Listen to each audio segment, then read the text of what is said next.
오늘 우리에게 주시는 하나님의 말씀 예레미야 17장 1절부터 27절까지 말씀입니다. 예레미야 17장 1절부터 27절까지 말씀. 이제 봉독하겠습니다. 하나님의 말씀 경청하십시오. 유다의 죄는 그들의 마음판에 철필로 기록되어 있고 금강석 촉으로 새겨져 있다. 그들의 제단 뿌리에도 그 죄가 새겨져 있다. 자손은 그 기록을 보고서 조상이 지은 죄를 기억할 것이다. 온갖 푸른 나무 곁에 높은 언덕에 들판에 있는 여러 산에 그들의 조상이 쌓은 제단과 만들어 세운 아세라 목상들을 기억할 것이다. 내가 나라 구석구석에서 지은 죄의 값으로 내가 내 모든 재산과 보물을 약탈품으로 원수에게 넘겨주겠다. 그리고 너는 내 몫으로 받은 땅에서 쫓겨날 것이며 내가 알지도 못하는 땅으로 끌려가서 내 원수를 섬기게 될 것이다. 너희가 나의 분노를 불처럼 타오르게 하였으니 이 분노의 불이 영원히 꺼지지 않을 것이다. 나 주가 말한다. 나 주에게서 마음을 멀리하고 오히려 사람을 의지하며 사람이 힘이 되어 주려니 하고 믿는 자는 저주를 받을 것이다. 그는 황야에서 자라는 가시덤불 같아서 좋은 일이 오는 것을 볼 수 없을 것이다. 그는 소금기가 많아서 사람이 살 수도 없는 땅, 메마른 사막에서 살게 될 것이다. 그러나 주님을 믿고 의지하는 사람은 복을 받을 것이다. 그는 물가에 심은 나무와 같아서 뿌리를 개울가로 뻗으니 잎이 언제나 푸름으로 무더위가 닥쳐와도 걱정이 없고 가뭄이 심해도 걱정이 없다. 그 나무는 언제나 열매를 맺는다. 만물보다 더 거짓되고 아주 썩은 것은 사람의 마음이니 누가 그 속을 알 수 있습니까?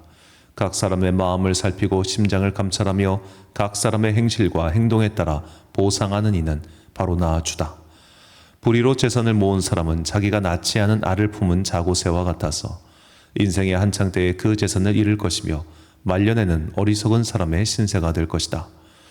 우리의 성전은 영광스러운 보좌와 같다. 처음부터 높은 산 위에 자리를 잡았다. 주님, 이스라엘의 희망은 주님이십니다.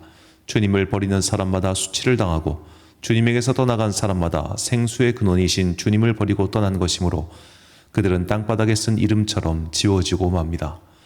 주님, 저를 고쳐주십시오. 그러면 제가 나을 것입니다. 저를 살려주십시오. 그러면 제가 살아날 것입니다. 주님은 제가 찬양할 분이십니다. 백성이 저에게 빈정거리는 말을 들어보십시오. 주님께서는 말씀으로만 위협하시지 별것도 아니지 않느냐. 어디 위협한 대로 되게 해보시지 합니다. 그러나 저는 목자가 되지 않으려고 도망을 가거나 주님 섬기기를 피하려고 하지도 않았습니다. 재앙의 날을 오게 해달라고 간구하지도 않았습니다. 주님께서 보시는 앞에서 제가 아뢰었으므로 주님께서는 제가 무엇을 아뢰었는지를 알고 계십니다. 저를 무섭게 하지 마십시오. 주님은 재앙의 날에 저의 피난처이십니다. 저를 박해하는 사람들이 수치를 당하게 하시고 제가 수치를 당하지는 않게 하여 주십시오. 그들이 무서워 당황하게 하시고 제가 무서워 당황하지는 않게 하여 주십시오. 이제는 그들에게 재앙의 날이 오게 하시며 갑절의 형벌로 그들을 멸망시켜 주십시오. 주님께서 나에게 이렇게 말씀하셨다. 너는 가서 유다의 왕들이 출입하는 백성의 문과 예루살렘의 모든 성문에 서서 그들에게 전하여라. 이 모든 성문으로 들어오는 유다의 왕들과 유다의 모든 백성과 예루살렘의 모든 주민아, 너희는 나 주의 말을 들어라. 나 주가 말한다. 너희가 생명을 잃지 않으려거든 안식일에는 어떠한 짐도 옮기지 말고 짐을 가지고 예루살렘의 성문 안으로 들어오지도 말아라. 안식일에는 너희의 집에서 짐도 내게 하지 말아라. 어떠한 일도 해서는 안 된다. 너희는 내가 너희 조상에게 명한 대로 안식일을 거룩하게 지켜야 한다. 그러나 너희 조상은 아예 듣지도 않았고 귀를 기울이지도 않았다. 그들은 나에게 순종하지도 않았고 교훈을 받아들이지도 않았으며 고집을 꺾지도 않았다. 나 주의 말이다. 너희가 이제 나의 말에 잘 순종해서 안식일에 이 도성의 성문 안으로 어떠한 짐도 가져오지 않고 안식일을 거룩하게 지키면서 그 날에는 어떠한 일도 하지 않으면 다윗의 보좌에 앉은 왕들이 병거와 군마를 타고 대신들을 거느리고 유다 사람과 예루살렘 주민까지 거느리고 이 도성의 성문 안으로 들어올 것이다. 이 도성에서는 영원히 사람이 살 것이다. 유다의 성읍들과 예루살렘 주민과 베냐민 땅과 평원지대와 산간지역과 남방에서부터 사람들이 번제물과 희생제물과 곡식제물과 유향을 가지고 와서 주의 성전에서 감사의 제물로 바칠 것이다. 그러나 너희가 안식일을 거룩하게 지키라는 나의 말을 듣지 않고 안식일에 짐을 옮기며 예루살렘의 성문 안으로 짐을 가지고 들어오면 내가 이 성문에 불을 질러 예루살렘의 궁궐을 태워버릴 것이다. 아무도 그 불을 끄지 못할 것이다. 아멘. 제발 이것만이라도 해라 라는 제목으로 하나님의 말씀 선포하겠습니다. 누가복음에 나오는 많은 비유의 이야기 중에 바리새인과 세리의 기도에 대해서 주님께서 이렇게 비유로 둘의 기도를 비교하면서 하신 말씀이 있으십니다. 누가복음 18장 9절 그리고 13절과 14절 말씀입니다.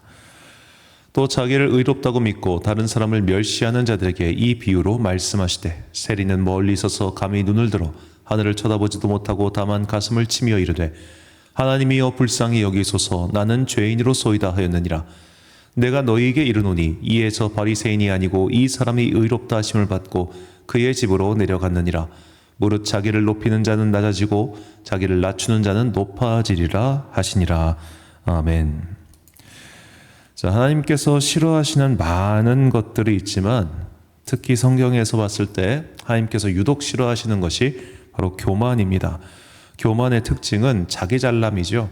자기 잘났다고 하는 사람, 달리 말하면 굳이 자기의 인생에서 하나님이 필요하지 않다고 생각하고 또 하나님이 필요하지 않은 것처럼 살아가는 사람들이다.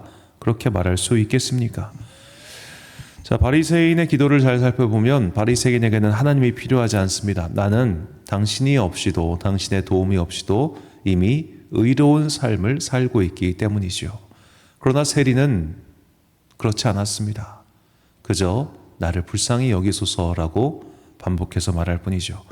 자, 세리는 자신의 직업이 가지고 있는 사회적인 편견, 오해, 그리고 거기서 오는 불편함, 그런 것들을 감수하고 살고 있었기 때문입니다. 아니, 정확히는 그 멸시받는 일을 하면서도 이 삶이라고 하는 구질구질한 것을 이어가야 하기 때문에 그렇게 죄책감을 느끼고 힘겨운 마음으로 하루하루를 살아가는 사람, 그가 바로 세리였죠. 하나님께서는 그런 자들이 주님 나를 불쌍히 여기소서라는 기도를 기뻐 받으신다는 겁니다. 나는 하나님이 없이도 의롭게 살 수 있어. 소위 말해 저 사람은 법 없이도 살 사람이야 라는 그런 의로움을 우리에게 찾으시는 것이 아니라 그분께서 가장 기뻐하시고 가장 먼저 구하시는 것은 상한 심령입니다. 이것이 성도의 최소한이며 모든 성도가 꼭 가져야 할 마음가짐입니다. 나는 주님 굳이 없어도 내 삶에 아무런 지장이 없어. 나에게는 돈도 있고 가족도 있고 사회적 지위와 명예와 권세가 다 있어. 굳이 뭐 없어도 뭐 라는 사람을 주님께서 어여삐 여기시겠습니까? 아니면 주님 나는 주님 아니면 못 삽니다. 주님의 은혜가 아니면 살지를 못합니다.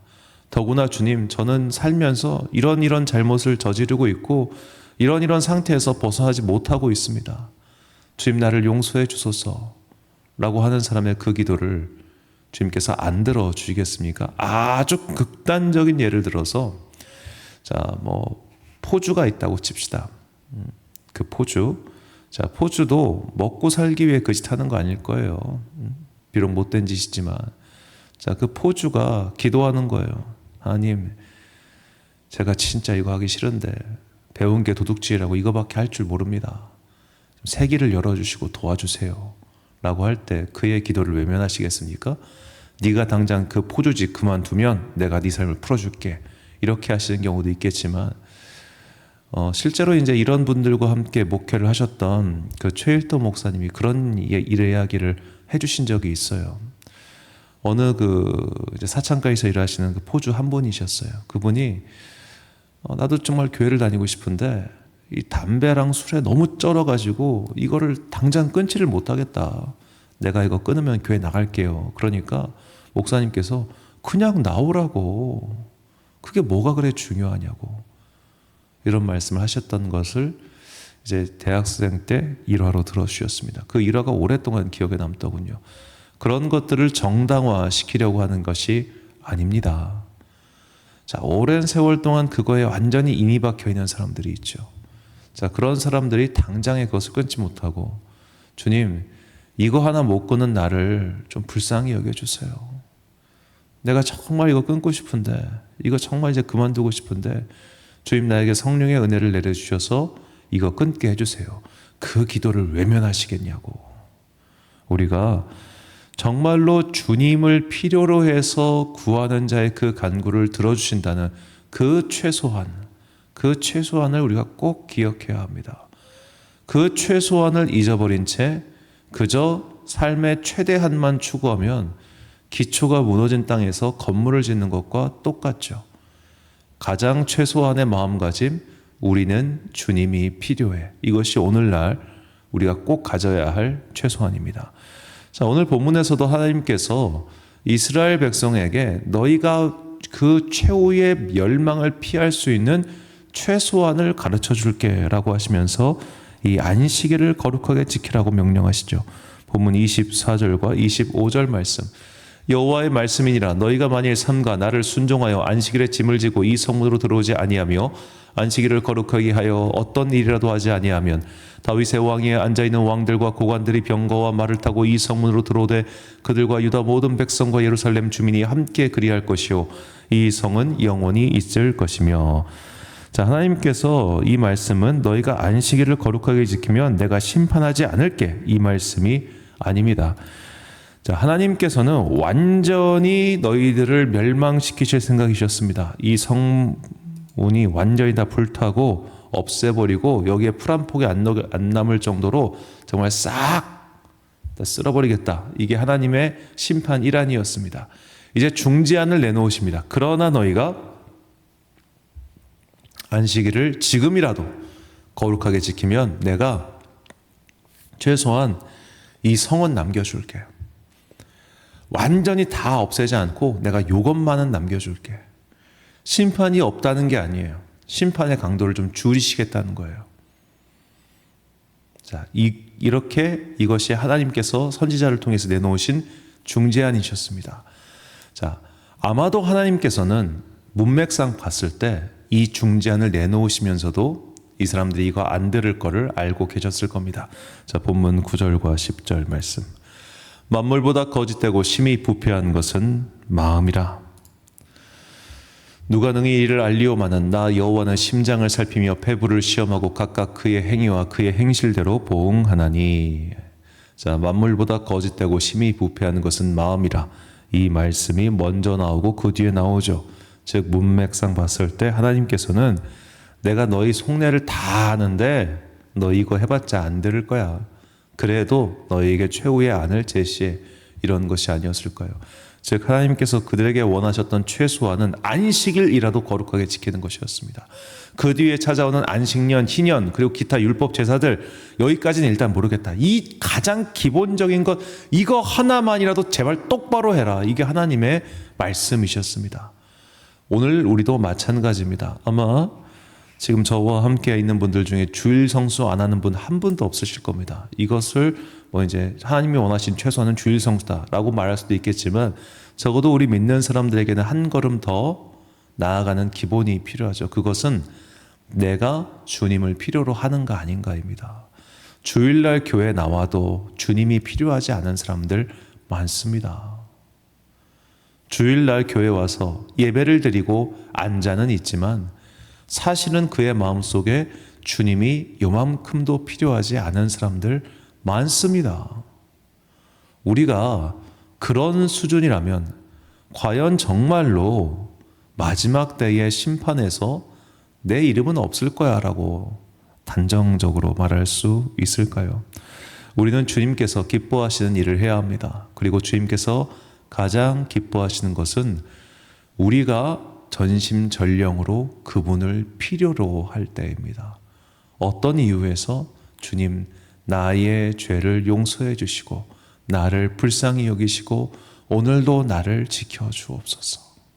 이렇게 항상 주님의 자비를 구하는 기도야말로 모든 성도가 제발 이것만이라도 해야 하는 가장 기본이라고 할 수 있겠습니다. 그래서 역대상에서 다윗은 이렇게 고백하고 또 시편 기자도 다음과 같이 고백합니다. 역대상 29장 17절 상반절 말씀과 시편 147편 11절 말씀. 나의 하나님이여, 주께서 마음을 감찰하시고 정직을 기뻐하시는 줄을 내가 아나이다. 여호와는 자기를 경외하는 자들과 그의 인자하심을 바라는 자들을 기뻐하시는도다. 아멘. 사랑하는 광성교회 성도 여러분, 그리고 이 새벽을 함께 깨우고 계신 귀한 주님의 자녀 여러분, 여호와께서 구하시는 것은 상한 심령이라 라고 고백했던 시편 기자의 말을 기억하십시오. 우리가 주님을 간절히 구할 때 주님께서는 그 간절히 당신을 구하는 우리의 표정, 눈빛, 그리고 그 진솔한 마음을 기뻐하십니다. 자, 어린 아이를 사랑하는 여러 가지 이유가 있겠습니다만, 자, 그 어린 자녀가 얘는 나 없이는 죽잖아요.